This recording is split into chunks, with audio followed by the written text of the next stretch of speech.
ఈరోజు దేవుని యొక్క వాక్యములో నుండి దేవుని వశములో ఉన్నవారు, people who are in the hands of God, దేవుని వశములో ఉన్నవారు అనే అంశాన్ని గురించి దేవుని వాక్యాన్ని మనం ధ్యానం చేయబోతున్నాం. ద్వితీయోపదేశ కాండం 33వ అధ్యాయం 3వ వచనాన్ని మనం చదువుకుందాం. ఆయన జనములను ప్రేమించును, ఆయన పరిశుద్ధులందరూ నీ వశమునందురు, వారు నీ పాదముల యొద్ద సాగిలపడుదురు, నీ ఉపదేశమును అంగీకరింతురు. Surely it is you who love the people, all the holy ones are in your hand, at your feet they all bow down, and from you receive instruction. New English translation lo, surely he loves the people, all you holy ones are in your power, and they sit at your feet, each receiving your words. NIV translation lo ఏమంటున్నాడంటే వారు నీ చేతిలో ఉన్నారు. అలాగే new English translation లో ఏమంటున్నాడంటే వారు నీ శక్తిలో ఉన్నారు, వారు నీ యొక్క అధికారములో ఉన్నారు, లేక నీ యొక్క వశములో ఉన్నారు అనేటటువంటి విషయాన్ని మనం చూస్తున్నాం. ఎవరైతే దేవుని యొక్క వశములోకి వస్తారో, దేవుని వశములో ఉంటారో, వారి జీవితంలో జరిగేటటువంటి మొదటి అద్భుతమైనటువంటి క్రియ లేక మొదటి కార్యం ఏంటంటే వారు తప్పించబడుదురు. ఆదికాండం 6వ అధ్యాయం 8వ వచనములో నోవాహు మనకు కనబడుతున్నాడు. ఈ నోవాహు కృప పొందిన వాడిగా మనకు కనబడుతున్నాడు. Noah found favour in the eyes of the Lord. దేవుని యొక్క దృష్టిలో దేవుని యొక్క కృపను, దేవుని అనుగ్రహాన్ని పొందినటువంటి వాడిగా నోవాహు మనకు కనబడుతున్నాడు. నీతిమంతుడిగా ఉండడాన్ని బట్టి దేవుడు అతన్ని ఏ విధంగా జలప్రళయం తప్పించాడు అంటే 120 సంవత్సరాలు అతడు దేవుని బిడ్డలారా జలప్రళయం రాబోతుందని ప్రజలకు ప్రకటించాడు. విన్నటువంటి వారందరూ కూడా ఏ ఒక్కరు కూడా వాడలో ప్రవేశించలేదు, కానీ తాను తన ఇంటి వారు మాత్రం ఆ వాడలో ప్రవేశించినట్టుగా దేవుని వాక్య భాగంలో మనం చూస్తున్నాం. ఆదికాండం 7:1 యెహోవా ఈ తరము వారిలో నీవే నా ఎదుట నీతిమంతుడు అయ్యుండుట చూచితిని గనుక నీవును నీ ఇంటి వారిని వాడలో ప్రవేశించుడి. ఆదికాండం 7:7 అప్పుడు నోవాహును అతనితో కూడా అతని కుమారులను అతని భార్యయు అతని కోడండును ఆ ప్రవాహ జలములను తప్పించుకొనుటకై ఆ వాడలో ప్రవేశించిరి. ప్రవాహ జలములను తప్పించుకోవడానికై వారు వాళ్ళలో ప్రవేశించారు. జ్ఞాని అయిన సొలొమోను అంటున్నాడు సామెతల గ్రంథం 22:3 బుద్ధిమంతుడు అపాయము వచ్చుడు చూచి దాగును.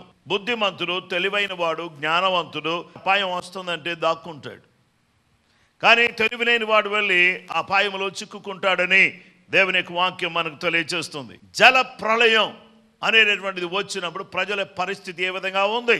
ప్రజలు ఈ విధంగా ఉన్నారు. లూకా సువార్త 17వ అధ్యాయం 27వ వచనంలో యేసుక్రీస్తు ప్రభు వారు ఈ విధంగా చెబుతున్నారు. నోవాహు వాడలోనికి వెళ్ళిన దినము వరకు జనులు తినుచు త్రాగుచు పెండ్లాడుచు పెండ్లికేయబడుచు నుండిరి. అంతలో జల ప్రళయం వచ్చి వారినందరినీ నాశనం చేసెను. జల ప్రళయం వచ్చేటటువంటి ఆ సమయానికి జనులు తినుచు త్రాగుచు ఉన్నారు. జనులు తినటం తాగడం, ఆ తర్వాత పెళ్ళాడుచు పెళ్లికి ఇవ్వబడుచు ఉన్నారు. తర్వాత వీళ్ళందరూ కూడా వాళ్ళు చక్కగా పెళ్లిళ్ళు చేసుకుంటున్నారు, విందులు చేసుకుంటున్నారు, సంతోషంగా ఉన్నారు. నోవాహు వారికి ప్రకటిస్తున్నప్పటికి కూడా ఆ ప్రకటన వారికి అర్థం కాలేదు. నీతిమంతుడైనటువంటి నోవాహు దేవుని వశములో ఉన్నాడు. నోవాహు కుటుంబం దేవుని వశములో ఉంది. ఆ దినాల్లో నోవాహు ఓడను నిర్మించాడు. నోవాహు నిర్మించాడు, ప్రకటించాడు, నిర్మించాడు, ప్రకటించాడు. 2 పనులు చేశాడు. ఒకటి నిర్మించాడు, రెండవది ప్రకటించాడు. అయితే ప్రకటించడం, నిర్మించడం 2 పనులు చేసిన ప్రజలు ఒక్కళ్ళు కూడా మారలేదు. అయినప్పటికి కూడా ఆ ఫ్యామిలీ ఏమాత్రం డిసప్పాయింట్ అవ్వలేదు.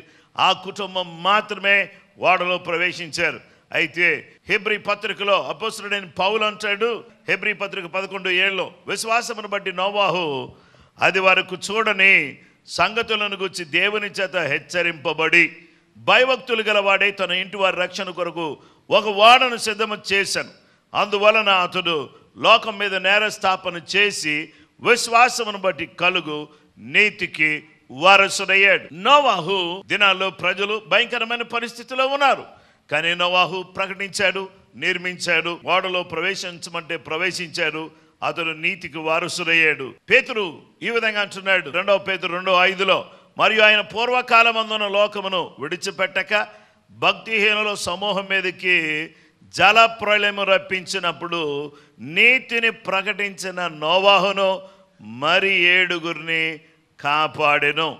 నీతిని ప్రకటించాడు, నీతిమంతుడిగా జీవించాడు, నీతికి వారసుడయ్యాడు. దేవుని వశములో ఉన్నటువంటి ఈ నోవాహును మాత్రమే కాకుండా నోవాహు కుటుంబాన్ని, ఈ జీవ రాశులను అన్నిటినీ కూడా దేవుడు ఒక అద్భుతమైన రీతిలో కాపాడాడు. దేవుని వశములో ఉన్నవారు తప్పించబడుదురు. అంటే మనం ఎవరి వశములో ఉండాలంటే మనము దేవుని వశములో ఉంటే తప్పించబడతాం. ఇక రెండవది, దేవుని వశములో ఉన్నవారు శాసనములు మార్చుదురు. The people, those who are in the hands of God, they will change the law of the land. ఆ దేశములో ఉన్న చట్టాన్ని, దేశములో ఉన్నటువంటి ఆ రాజ ఆజ్ఞను మార్చివేసేవారిగా ఉంటారు. Changers of the law. ఎవరైతే దేవుని వశములో ఉంటారో వాళ్ళు ఎలా ఉంటారంటే వారు బలవంతులు, వాళ్ళు తప్పించబడతారు, వారు దైవ బలాన్ని కలిగిన వారు. దానియేలు గ్రంథం 3:28. Daniel chapter 3:28. నెబుకద్నెజరు షద్రక్ మేషక్ అబద్నిగోయను వీరి దేవుడు పూజార్హుడు. ఆయన తన దూతను పంపి తను ఆశ్రయించిన దాసులను రక్షించెను. వారు తమ దేవునికి గాక మరి ఏ దేవునికి నమస్కరింపకయు ఏ దేవుని సేవింపకయు ఉందుమని తమ దేహములను అప్పగించి రాజు యొక్క ఆజ్ఞను వ్యర్థపరిచిరి.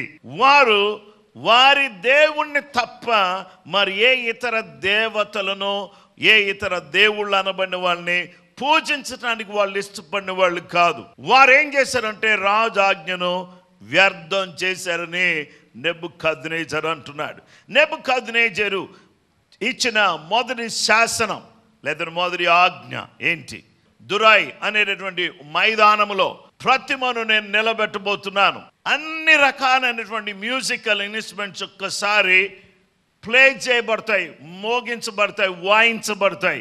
ఇమ్మీడియట్గా మీరేం చేయాలంటే నేను నిలబెట్టినటువంటి ఆ ప్రతిమకు మీరందరూ కూడా నమస్కరించాలి. ఒకవేళ మీలో ఎవరైనా అలా చేయకపోతే నేను ఇదిగో ఇక్కడ మీ ఎదురుగా ఉన్నటువంటి ఆ అగ్ని గుండం మీరు చూస్తున్నారు, ఆ అగ్ని గుండములో వాళ్ళు పడవేయబడతారు అని చెప్పినప్పుడు షద్రక్ మేషక్ అబద్నిగో అనేటటువంటి ముగ్గురు రాజాజ్ఞను ధిక్కరించి ఆ ప్రతిమకు, ఆ విగ్రహానికి నమస్కరించలేదు. నమస్కరించినప్పుడు రాజుగారు పిలిచి, ఏమయ్యా నా నగరంలో ఉన్నారు, మీకేమాత్రం భయం లేదా, మీరు ఎందుకు నమస్కరించలేదు అని అంటే వారు అన్నారు, నెబుకద్నెజరు ఇందును గూర్చి నీకు ప్రత్యుత్తరం ఇయ్యవలెనన్న చింత మాకు లేదు. మా దేవుడైనటువంటి యెహోవా, మేము సేవించుచున్న దేవుడు, మేము ఆరాధిస్తున్న దేవుడు, మేము స్తుతిస్తున్న దేవుడు మండుచున్న ఈ వేడిమి గల అగ్ని గొండములో నుంచి మమ్మల్ని తప్పించటానికి సమర్థుడు. ఒకవేళ ఇన్ కేస్ ఆయన తప్పించకపోయినా నమస్కరించం. దేవుడు మాకు సహాయం చేస్తే పాస్టర్ గారు మేము దేవుడినే నమ్ముకుంటాం కదా అని చాలామంది అంటారు. దేవుని బిడ్డలారా, మా దేవుడు మాకు సహాయం చేయకపోయినా పర్లేదు, మా దేవుడు మాతో రాకపోయినా పర్వాలేదు, మా దేవుడు మాకు విజయం ఇవ్వకపోయినా పర్లేదు, మాకు ఏ విధంగా సహాయం రాకపోయినా పర్లేదు, కానీ ఈ దేవుణ్ణి మాత్రం మేము విడిచిపెట్టాం. అన్ని అద్భుతాలు జరిగితేనే, సూచక్రియలు జరిగితేనే, మహత్కార్యాలు జరిగితేనే యేసు ప్రభువుని వెంబడిస్తాం అనేటటువంటిది సరైనది కాదు. ఆ దేవుడు మమ్మల్ని రక్షించకపోయినా నీవు నిలబెట్టించినటువంటి ఈ ప్రతిమకు నమస్కరించమని వాళ్ళు చెప్పారు. వీరు శాసనాన్ని ధిక్కరించారు. రాజు కోపం వచ్చింది, 7 అంతలు ఆ అగ్నిగుండాన్ని అధికం చేశాడు. వేసినోళ్లే మాడిపోయారు, పడినోళ్ళు హాయిగా ఉన్నారు. ఆ దాంట్లో షద్రక్ మేషక్ అబద్నిగో అనేటటువంటి వారిని పడవేసినటువంటి వారు కాలిపోయారు, పడినోళ్ళు దాంట్లో తిరుగుతున్నారు. ఇంకొక వ్యక్తి యాడ్ అయ్యాడు. హల్లెలూయా. ఇక్కడ ఒక అద్భుతమైన విషయం ఏంటంటే ఓన్లీ ఏం కాలిపోయినాయి అంటే వాళ్ళు కట్టిన కట్లు కాలిపోయినాయి, ఇంకేం కాలేదు. వాళ్ళు అలాగే ఉన్నారు. వాళ్ళు బంధించినటువంటి ఈ బబులోను ప్రాంతంలో ఉన్నటువంటి అన్యులు కట్టిన కట్లు కాలిపోయినాయి. వీళ్లతో పాటు దేవుని దూతను పోలిన ఒకడు, మనిషి ఆకారములో ఉన్నటువంటి ఒకడు, ముగ్గురిని వేస్తే 4 కనబడుతున్నారు. ఎక్కడైతే ఆయన వశములో ఉన్న వాళ్ళు సమస్యల్లో పడతారో, ఇబ్బందుల్లో చిక్కుకుంటారో అప్పుడు దేవుడు వారితో కూడా ఉంటాడు. కాబట్టి దేవుని వశములో ఉన్నవారు శాసనాలు మార్చేస్తారు. రెండో శాసనం ఏం రాశాడు? దానియేలు గ్రంథం 3వ అధ్యాయం 28వ వచనంలో నెబుకద్నెజరు ఇలా అంటున్నాడు, షద్రకు మేషకు అబేద్నెగో అను వేరు దేవుడు పూజార్హుడు, తన దూతనంపి తను ఆశ్రయించిన దాసును రక్షించెను. వారు తమ దేవుని గాక మరి దేవునికి నమస్కరింపకి ఏ దేవుని సేవింపకి ఉందు మరి తమ దేహములను అప్పగించి రాజు యొక్క ఆజ్ఞను వ్యర్థం చేశారు. ఈ దేవుడే పూజార్హుడు. ఆమేన్. ఆయన పూజించటానికి అర్హుడు. ఆమేన్. ఇంకెవరు కూడా పూజించడానికి తగినటువంటి వాళ్ళు కాదు. ఎవరిని పూజించి వేస్ట్. ఆయన పూజించడం మాత్రమే ఆశీర్వాదకరం. ఆయన పూజించడం మంచిదని ఒక అన్యుడు చెప్తున్నాడు. దేవుని ప్రజలకు వ్యతిరేకంగా నిలబడినటువంటి వాడు, అగ్ని కుండములో వేయించిన వాడు, వాళ్ళ దేవుడే నిజమైన దేవుడు అని సాక్ష్యం చెబుతున్నాడు. మనం నిజాయితీగా ఉంటే, నిజంగా దేవుని కొరకు నిలబడితే, దేవునికి స్తోత్రం, దేవుని వశములో ఉంటే మనము శాసనాలు మార్చగలిగినటువంటి వారిగా మారిపోతాం. దానియేలు కాలంలో కూడా దర్యావేషు శాసనం చేశాడు. అందరూ కూడా కూడబలుక్కుని దానియేలు తప్పు పట్టుకోవాలని శాసనం చేయించారు. దానియేలు గ్రంథం 6వ అధ్యాయం 7 నుంచి 9 వరకు రాజ్యపు ప్రధానులు, సేనాధిపతులు, అధిపతులు, మంత్రులు, సంస్థానాధిపతులు అందరినూ కూడి రాజొక ఖండితమైన చట్టము స్థిరపరిచి దానిని శాసనముగా చాటింప చేయనట్లు యోచన చేసిరి. ఎట్లనగా 30 దినముల వరకు నీ యొద్ద తప్ప, అంటే రాజుగారికి తప్ప మరి ఏ దేవుని యొద్దనైనను మానవుని యొద్దనైనను ఎవడనో ఏ మనవియు చేయకూడదు. ఎవడైనను చేసిన ఎడలు వాడు సింహముల గుహలో పడద్రోయబడును. రాజా, ఈ ప్రకారముగా రాజు శాసనం ఒకటి పుట్టించి మాదీయుల యొక్కయు పారసీకుల యొక్కయు పద్ధతిని అనుసరించి స్థిరమగు శాసనముగా ఉండునట్లు దాని మీద సంతకము చేయమని మనవి చేసిరి. కాగా రాజుకు దర్యావేషు శాసనము రాయించి సంతకము చేసెను. జీవో పాస్ అయింది. ఏంటి? ఈ గవర్నమెంట్ ఆర్డర్ నాకు తప్ప దేవునికి కానీ మానవునికి కానీ ఎవరు మనవి చేయకూడదు. 30 రోజులు అంటే 4 రోజులు. ఏ ఒక్కరు కూడా ఏ దేవునికి కానీ ఏ మానవుడికి కానీ ఏ మనవి చేయకూడదు. ఎవరైనా చేస్తే నా దగ్గరికే వచ్చి నాకేమైనా చెప్పుకోవాలి, ఇంకెవ్వరికి చెప్పకూడదు అని చెప్పారు. దానియేలు గ్రంథం 6వ అధ్యాయం 10వ వచనం, ఇట్టి శాసనము సంతకము చేయబడిన దానియేలు తెలుసుకొనినను అతడు తన ఇంటికి వెళ్ళి యథాప్రకారముగా అనుదినము 3 మోకాళ్ళుని, రెగ్యులర్ ప్రాక్టీస్ అది ఏంటంటే దానియేలు 3 ప్రార్థన చేసుకునేవాడు. రోజు 3 టైమ్స్, ఉదయం, మధ్యాహ్నం, సాయంకాలం. ఈ 3 మోకాళ్ళుని తన ఇంటి పై గది కిటికీలు యెరూషలేము తట్టునకు తెరవబడి ఉండగా, కిటికీలు తీసే ఉండగా, సీక్రెట్ ఏం లేదు ఈ ప్రేయర్లో, ఏమని కిటికీలు తీసే ఉండగా, యెరూషలేము తట్టు కిటికీలు తీసి ఉంటారు. యెరూషలేము తట్టు ఎందుకు కిటికీలు తీయాలి? యెరూషలేములో దేవుని మందిరం ఉంది. ఈ ప్రార్థన చేస్తున్న విషయం వేరే వాళ్ళు కనిపెట్టారు. ఎందుకు కనిపెట్టారు? దానియేలును ఏదో రకంగా పట్టించాలి. ఈ వ్యక్తిని మనం తొలగిస్తేనే మనం పైకి వస్తాం. దానియేలు విషయంలో తప్పు పట్టుకుని ఈ దానియేలు బెడద వదిలించుకోవాలి. ఎక్కడ చూసినా దానియేలు దానియేలు అంటున్నాడు. రాజు పిలిస్తే మాట్లాడితే దానియేలు అంటున్నాడు. ఈ దానియేలు బహు జ్ఞానం కలిగిన వాడు, తెలివైన వాడు. అతను ఎంత మహా మేధావి. అతని తెలివికి ఏ మాత్రం కూడా ఎవ్వరు కూడా సాటిరారు.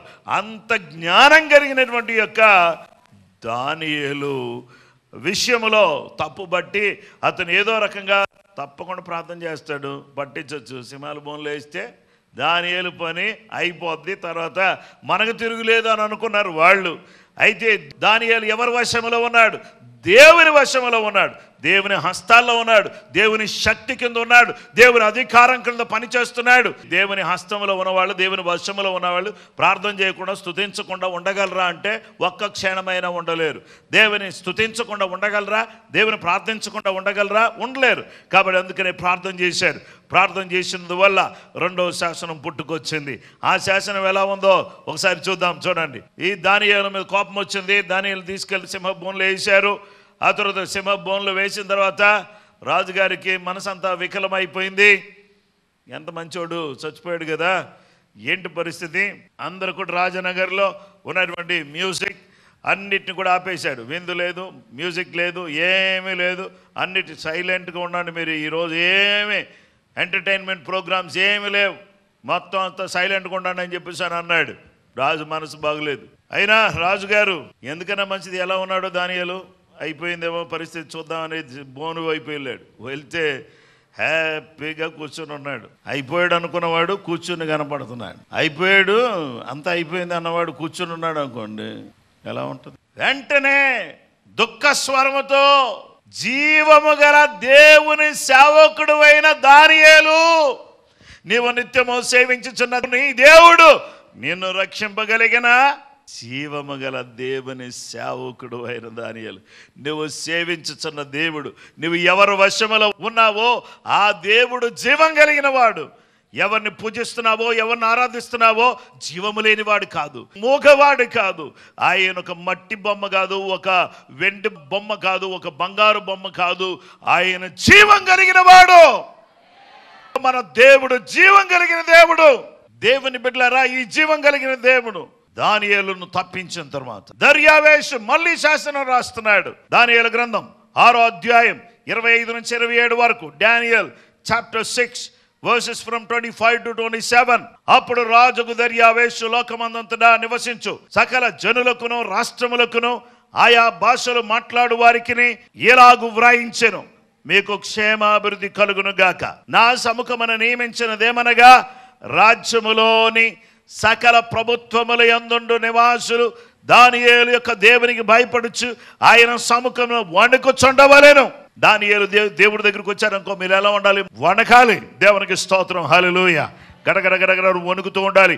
ఆయనే జీవం గల దేవుడు, ఆయనే జీవం గల దేవుడు, ఆయనే యుగ యుగములు ఉండువాడు. ఆయన రాజ్యము నాశనము కానేరదు, ఆయన ఆధిపత్యము తుదమట్టుకుండును. ఆయన విడిపించువాడును రక్షించువాడునయ్యుండి పరమందును భూమి మీదను సూచక్రియలను ఆశ్చర్య కార్యములను చేయవాడు. ఆయనే సింహముల నోట నుండి ఈ దానియేలును రక్షించెను అని వ్రాయించెను. ఇంకా కింద భాగంలోకి వచ్చేసరికి ఈ దానియేలు దేవుడిని ఎవరైతే పూజించరో వాళ్ళ ఇల్లు పెంట కుప్ప అయిపోద్ది అని రాశాడు. ఏ ఇంటి వారైతే ఈ దానియేలు యొక్క దేవుణ్ణి ఆరాధిస్తారో పూజిస్తారో వారి ఇల్లు స్వర్గంగా మారిపోద్ది. హల్లెలూయా. మీ ఇల్లు పెంట కుప్పగా ఉండాలని చెప్పేసారంటే మీరేమీ ప్రార్థన చేయకుండా మౌనంగా అట్లనే ఉండండి. కానీ మీ ఇల్లు స్వర్గంగా మారిపోవాలి, ఇహలోకంలో పరలోకాన్ని తలపించేదిగా ఉండాలి అని చెప్పేసారంటే మీ ఇల్లు దేవుని సేవించే ఇల్లుగా ఉండాలి. హల్లెలూయా. ఆ దేవుడే నా దేవుడు.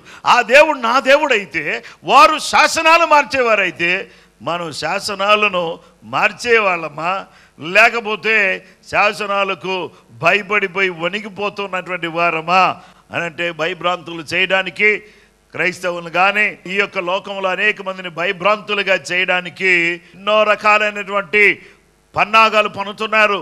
యేసు ప్రభు దగ్గరికి ప్రజలు భయపెడితే యేసు ప్రభు దగ్గరికి రానియకుండా చేద్దామని చాలామంది ప్రయత్నాలు చేస్తారు. భయపెట్టాలి కానీ ఎవరు రానియకుండా చేయాలండి, ఏం చేయాలి? భయపెట్టాలి. అయితే భయపెడితే ఎవరు రారు అని చెప్పేసి అని అనుకుంటున్నారు. కానీ భయపెట్టిన కొరదే ఇంకెక్కువ అయిపోతారని వాళ్ళకి తెలీదు.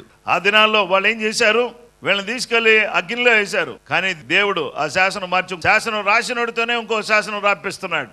ఆమేన్.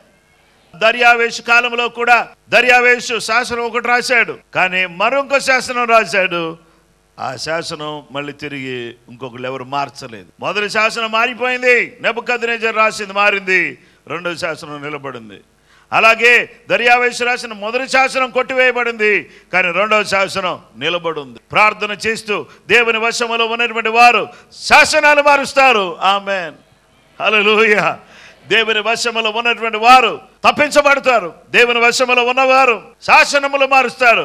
దేవుని వశములో ఉన్నవారు రెండంతులు దీవించబడతారు. రెండంతులు అంటే డబల్. యోబు గ్రంథం 42వ అధ్యాయం 10వ వచనంలో, మరియు యోబు తన స్నేహితుల నిమిత్తం ప్రార్థన చేసినప్పుడు యెహోవా అతని క్షేమ స్థితిని మరలా అతనికి దయచేసెను, మరియు యోబునకు పూర్వము కలిగిన దానికంటే రెండంతులు అధికముగా యెహోవా అతనికి దయచేసెను. తన యొక్క స్నేహితులతో ఎన్నో రకాలుగా మరి అతడు మాట్లాడాడు, వాదించాడు. అయితే దేవుని సన్నిధిలో 42వ అధ్యాయంలోకి వచ్చేసరికి 10వ వచనంలో అతను ప్రార్థన చేశాడు.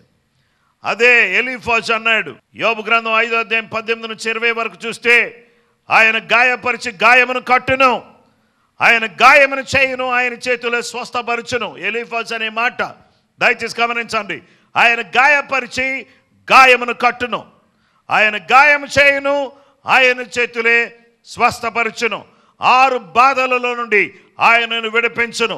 7 బాధలు కలిగినను ఏ కీడును తగలదు. క్షామకాలమున మరణమున నుండి, యుద్ధమున ఖడ్గము నుండి ఆయనను తప్పించును. ప్రార్థనకు 2 అంతుల ఆశీర్వాదం ఉంటుంది. మనం ఎవరి కోసం మనం ప్రార్థన చేశామంటే దేవుడు మనకి 2 అంతుల ఆశీర్వాదాన్ని మనకిస్తాడు. హల్లెలూయా అని చెప్దాం. Praise the Lord. హల్లెలూయా. పాపానికి శిక్ష కూడా ఎలా ఉంటుందంటే 2 అంతులు ఉంటుంది. ఆశీర్వాదాలు 2 అంతులు ఉన్నప్పుడు శిక్ష డబల్, 2 అంతుల శిక్ష ఉంటుంది. యెషయా గ్రంథం 40వ అధ్యాయం 2వ వచనంలో, నా జనులను ఓదార్చుడి ఓదార్చుడి, యెరూషలేముతో ప్రేమగా మాట్లాడుడి, ఆమె యుద్ధకాలము సమాప్తమయ్యేను, ఆమె దోషులను తీర్చబడిన, యెహోవా చేతి వలన ఆమె తన సమస్త పాపం నిమిత్తం 2 అంతులు పొందెనను సమాచారం ఆమెకు ప్రకటించుడి. ఆమె తన సమస్త పాపముల నిమిత్తము 2 అంతులు పొందెను. అంటే నువ్వు పాపములో ఉండి దేవుని వశంలో లేకుండా ఉంటే 2 అంతుల శిక్ష నీకు వస్తుంది. అలాగే దేవుని వశములో ఉండి ప్రార్థనా పూర్వకంగా నీవు జీవిస్తే 2 అంతుల ఆశీర్వాదం నీకు వస్తుంది. పరిశుద్ధ గ్రంథంలో యెషయా గ్రంథం దయచేసి 61:7, నీ అవమానమునకు ప్రతిగా రెట్టింపు ఘనత నొందుదురు, నిందకు ప్రతిగా తాము పొందిన భాగము అనుభవించి వారు సంతోషింతురు, వారు తమ దేశములో రెట్టింపు భాగమునకు కర్తలగుదురు, నిత్యానందము వారికి కలుగును. దేవుని వశములో ఉంటే, అయ్యా దేవుని వశములో ఉంటే మాకేం కలుగుతుంది అని అంటే, నువ్వు ప్రార్థన చేసేటటువంటి బిడ్డగా నువ్వు ఉన్నప్పుడు 2 అంతుల ఆశీర్వాదం నీకు కలుగుద్ది. మీ అవమానమునకు, ఎవరైతే మిమ్మల్ని అవమానించారో, ఎక్కడైతే మీకు అవమానం కలిగిందో, ఎక్కడైతే ప్రజలు మిమ్మల్ని ఇన్సల్ట్ చేశారో, ఎక్కడైతే ప్రజలు మిమ్మల్ని దూషించారో, అక్కడ మీకు ఏమవుతుందంటే రెట్టింపు ఘనత.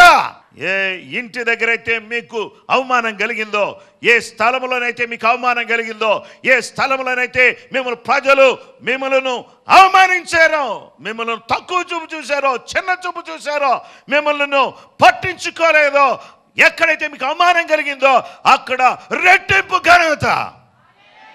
Praise the Lord. హల్లెలూయా. అవమానానికి బదులు మనకేముంటుంది? ఘనత. అలాగే నిందకు ప్రతిగా రెట్టింపుగా భాగం, ఆ తరువాత నిత్యానందం. ఎవరి వశములో మనం ఉండాలంటే, మనం అందరం కూడా ఎవరి వశములో ఉండాలంటే దేవుని వశములో ఉండాలి. ఆమేన్. దేవుని వశములో ఉంటే మనం తప్పించబడతాం. దేవుని వశములో ఉంటే శాసనాలు మార్చేవారిగా ఉంటాం. దేవుని వశములో ఉంటే రెట్టింపు ఆశీర్వాదాలు పొందుకుంటాం. దేవుని వశములో ఉన్నటువంటి వారు, దేవుని ఆధీనములో ఉన్నవారు, దేవుని చేతుల్లో ఉన్నవారు దేవుని చిత్త ప్రకారంగా జీవిస్తారు. ప్రార్థనా జీవితం కలిగినటువంటి వారుగా ఉంటారు. నీతిగా ఉంటారు, నీతిని ప్రకటిస్తారు, నీతిగా ఉంటారు, నీతిని ప్రకటిస్తారు, నీతికి వారసులు అవుతారు. ఎవరైతే దేవుని వశములో ఉంటారో వారు విగ్రహాల వశములకు వెళ్ళరు, వాళ్ళు సాతాను వశములకు వెళ్ళరు, వాళ్ళు దేవుని వశములో ఉంటారు.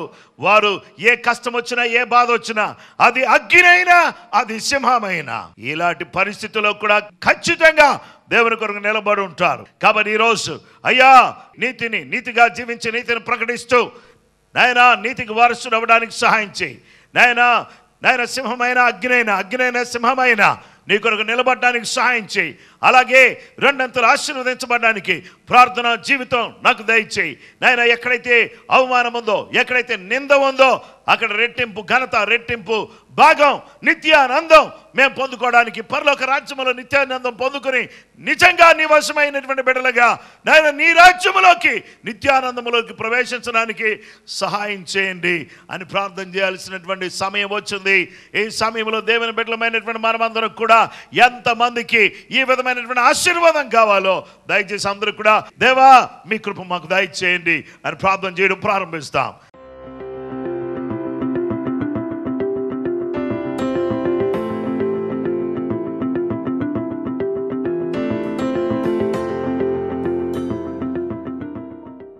జీవం కలిగిన మా తండ్రి, పరిశుద్ధుడైన మా దేవా, నీ వశములో ఉండడానికి సహాయం చేయండి దేవా. నీ వశములో ఉండడానికి నీ కృప మాకు చూపించండి.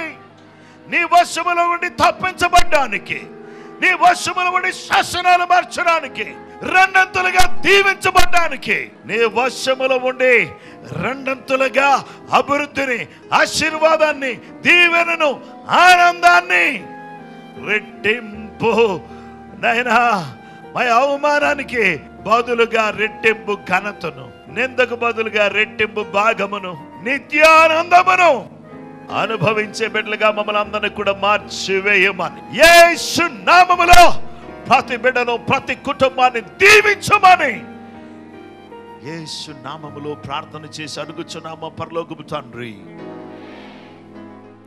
మా చిరునామా దైవజనులు జాషువా గుమ్మళ్ళ గారు, Peniel gospel church, plot number 22, హిమగిరి నగర్, గంధంగూడ, హైదరాబాద్. మా ఫోన్ నంబర్స్ 9009228885, 90082994, 9246551333, 93911999244.